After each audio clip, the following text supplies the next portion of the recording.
हमारे चैनल को सब्सक्राइब करें और बेल नोटिफिकेशन को ज़रूर दबाएं। ज्योतिष रतन केंद्र चैनल के हमारे आज के इस कार्यक्रम में हमारे सभी प्रिय दर्शकों का बहुत बहुत हार्दिक स्वागत और अभिनंदन। मेरे प्रिय दर्शकगण, मैं हूं आचार्य पंडित सर्वदानंद शर्मा और मेरी ओर से भी आप सभी को बहुत बहुत प्यार भरा नमस्कार। तो साथियों, आज हम आपको जो जानकारी देने जा रहे हैं, रक्षाबंधन जो पर्व है हमारे हिंदुओं में, प्रत्येक वर्ष इसको मनाया जाता है और मनाने के साथ साथ इसकी क्या विशेषताएं हैं और किन बातों का ध्यान रखना बहुत आवश्यक होता है। खाली इतना ही नहीं कि बहन सिर्फ भाई को राखी बांध दे और हो गया रक्षाबंधन, इतना नहीं।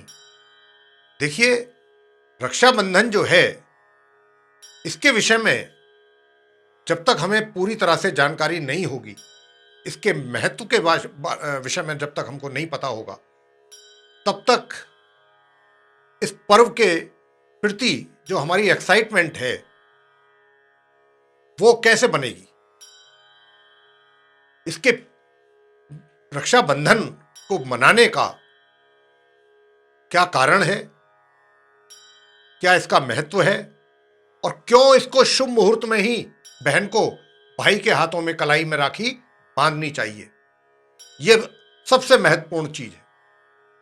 तो इसी की चर्चा आपसे होगी। आपको शुभ मुहूर्त भी बताएंगे अंत में, शुभ मुहूर्त क्या है इस दिन और रक्षाबंधन कब है। तो आइए चर्चा करते हैं। बहुत संक्षेप में चर्चा करेंगे, ज्यादा डिटेल में बात नहीं करेंगे, उतनी ही करेंगे जितना कि हम जो समझाने जा रहे हैं, आप बताने जा रहे हैं आपको, उतने में ही आपको सारी बातें समझ आ जाए, क्लियर हो जाए चीज। तो देखिए, इस वर्ष रक्षाबंधन का पर्व कब है और क्या है इसका शुभ मुहूर्त और इसको पूजने की क्या है विधि, इसकी चर्चा आपसे करेंगे। तो मेरे प्रिय दर्शकगण, रक्षाबंधन का शुभ पर्व इस वर्ष 22 अगस्त सन 2021 दिन रविवार को मनाया जाएगा। भाई बहन के प्रेम का ये पर्व भारत के तकरीबन हर हिस्से में ही बहुत ही हर्षोल्लास के साथ मनाया जाता है। ये एक ऐसा पर्व है जिसका इंतजार हर भाई और बहन को रहता है पूरे वर्ष।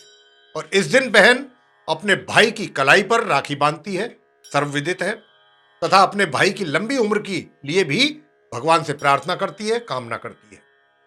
हमारे हिंदू धर्म के अनुसार रक्षाबंधन के दिन शुभ मुहूर्त पर ही राखी बांधनी चाहिए। यह बहुत इंपॉर्टेंट बात है। अक्सर लोग इस बात का ध्यान नहीं रखते हैं या भूल जाते हैं, जबकि यह सबसे महत्वपूर्ण चीज है। यह पर्व प्रत्येक वर्ष सावन का जो महीना आता है उसकी पूर्णिमा के दिन मनाया जाता है और राखी बांधने से पहले भाई को बहन जो है वो माथे पर तिलक लगाती है। उसके बाद अक्षत लगाना चाहिए, यानी कि चावल, और फिर भाई के दाहिने हाथ पर राखी बांधें। भाई को मिठाई खिलानी चाहिए। राखी बांधने के बाद भाई बहन को अपनी सामर्थ्य के अनुसार कुछ उपहार देना चाहिए, यानी भाई को अपनी बहन के लिए कुछ ऐसा उपहार दें अपनी कैपेसिटी के अनुसार, अपनी जो आपकी सामर्थ्य है। अगर राखी बांधते वक्त बहनें इस मंत्र का भी अगर जाप करें तो उनके लिए तो शुभ होता ही है, भाई के लिए भी बहुत शुभ होता है। और बड़ा साधारण सा मंत्र है, बहुत छोटा सा मंत्र है।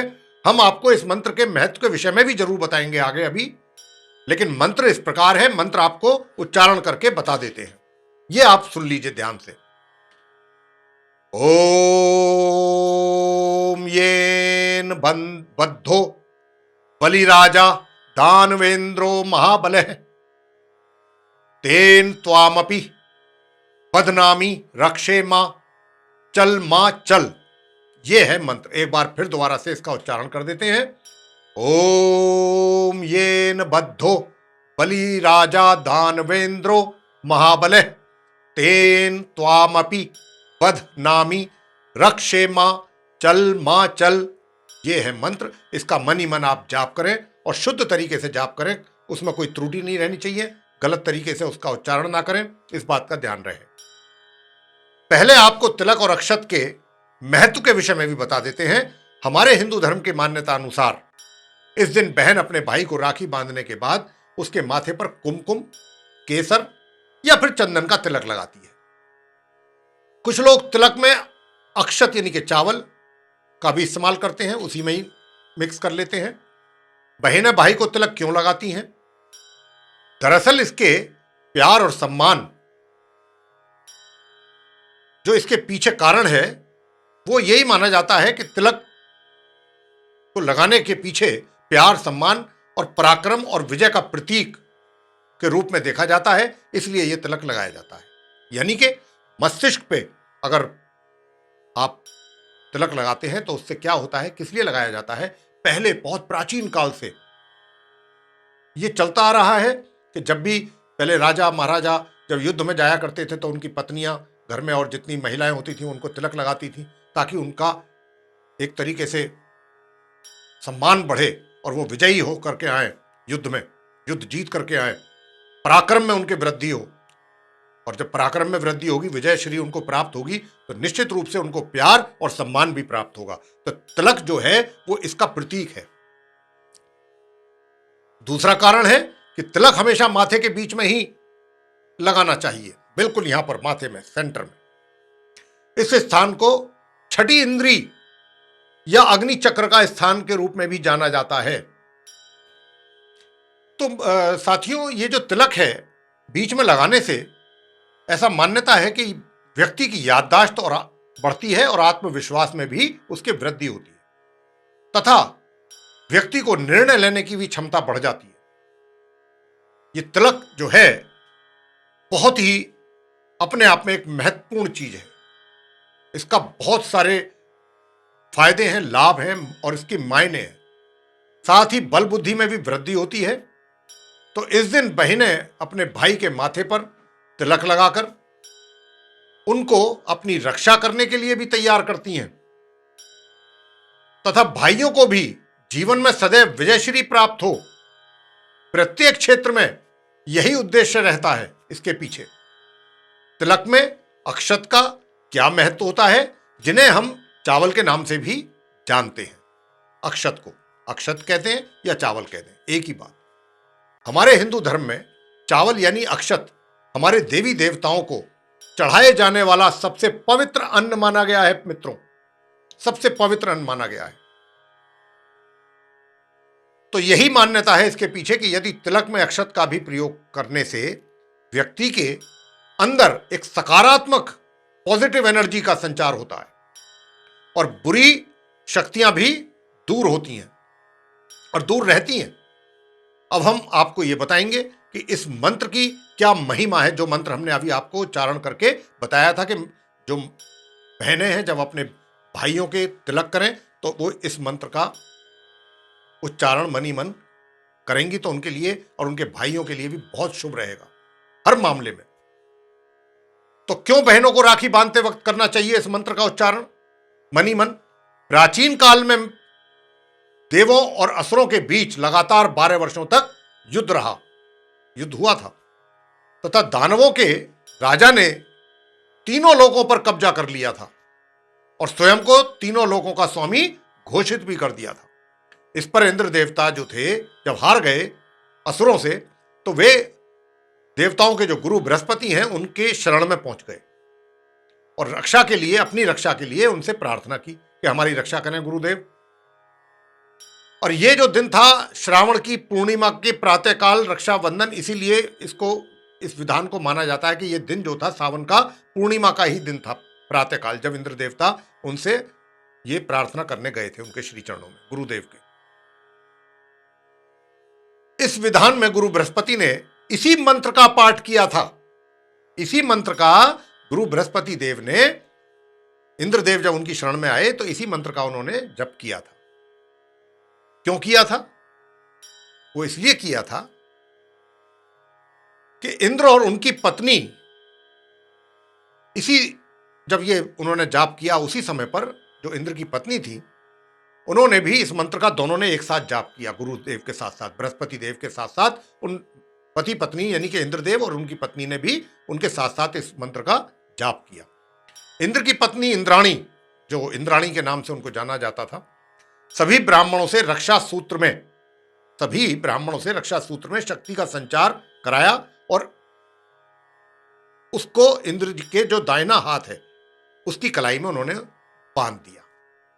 ब्राह्मणों से उसमें एक तरीके से वो शक्ति का संचार करा के धागे में, और वो बांध दिया इंद्रदेव के। तो इससे क्या हुआ? इससे यह हुआ कि उनके अंदर एक बल, इसके माध्यम से, धागे के माध्यम से इंद्रदेव के अंदर एक बल का वो हुआ और इंद्रदेव ने फिर असुरों को हराया उसके बाद, और खोया हुआ शासन इंद्रदेव ने पुनः प्राप्त किया। ऐसा भी माना जाता है कि रक्षाबंधन तभी से आरंभ हुआ जब से ये जो कथा हमने अभी आपको एक संक्षेप में सुनाई है, तभी से ही रक्षाबंधन का भी आरंभ हुआ। हालांकि वो उनकी पत्नी थी, लेकिन समय के साथ साथ, समय के बदलते समय अनुसार ये पर्व भाई और बहन का पर्व बन गया और राखी बंधन के रूप में इसको मनाया जाने लगा।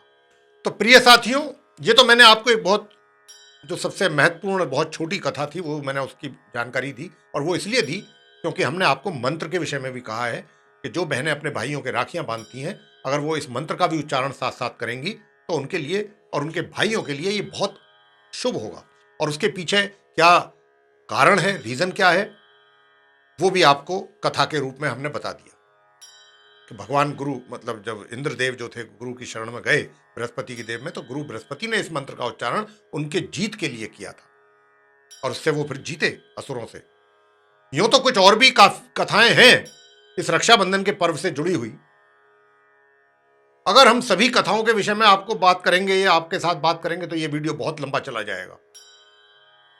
महाभारत काल में भी रक्षाबंधन से जुड़ी एक कथा और भी है, वो भी बहुत महत्वपूर्ण कथा है। उसके बारे में भी बस आपको 2 लाइन में बता देते हैं कि जिसके अनुसार जब भगवान श्री कृष्ण जी ने महाभारत में शिशुपाल का वध किया था, महाभारत तो आप में से तकरीबन सभी लोगों ने देख रखा होगा, तो उनकी उंगली में वध करते समय जब उन्होंने सुदर्शन चक्र चलाया था तो उनकी उंगली जख्मी हो गई थी।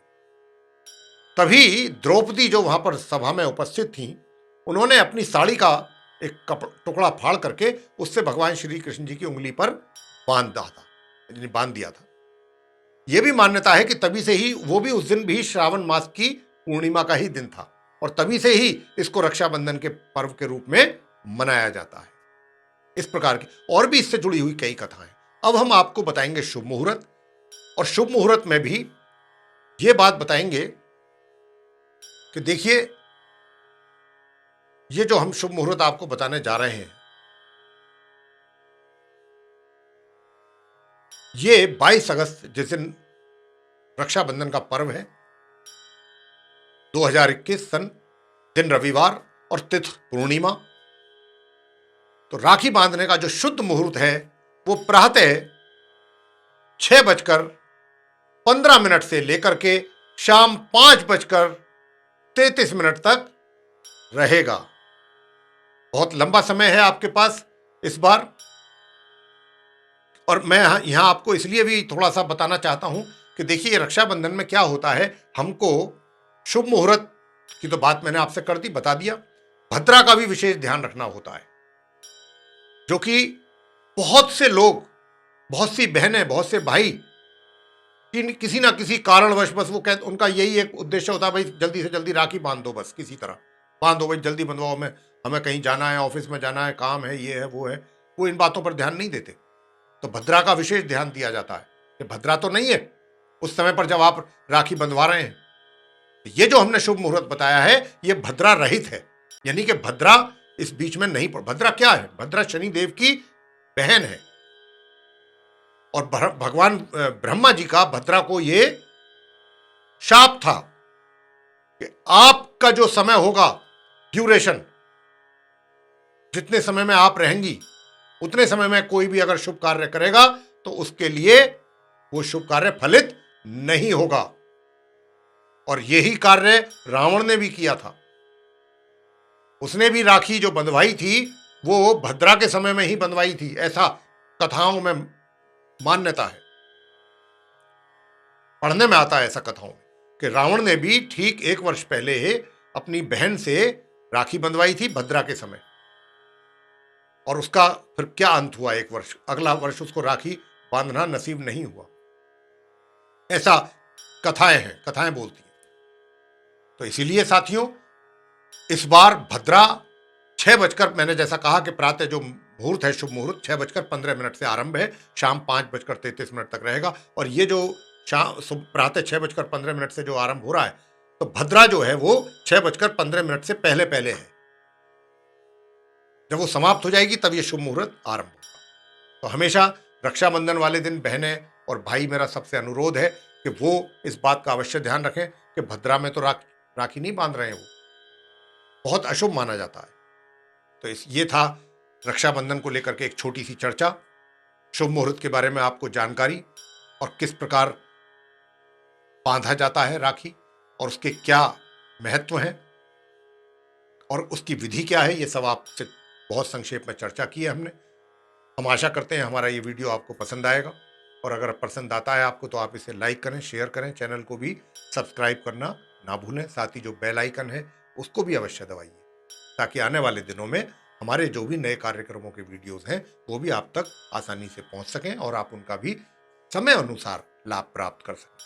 और साथियों, अगर आपके दिल और दिमाग में भी किसी प्रकार का कोई प्रश्न है, अपने जीवन से संबंधित कोई समस्या चल रही है आपके जीवन में, और आप उसका एस्ट्रोलॉजिकली सॉल्यूशन चाहते हैं, तो आप हमारे नीचे दिए गए नंबरों पर संपर्क कर सकते हैं, और हमारे से मिलने के लिए अपॉइंटमेंट ले सकते हैं, और आकर के अपनी समस्या का समाधान एस्ट्रोलॉजिकली हमारे द्वारा पा सकते हैं। इसी के साथ बहुत बहुत धन्यवाद। जय माता दी।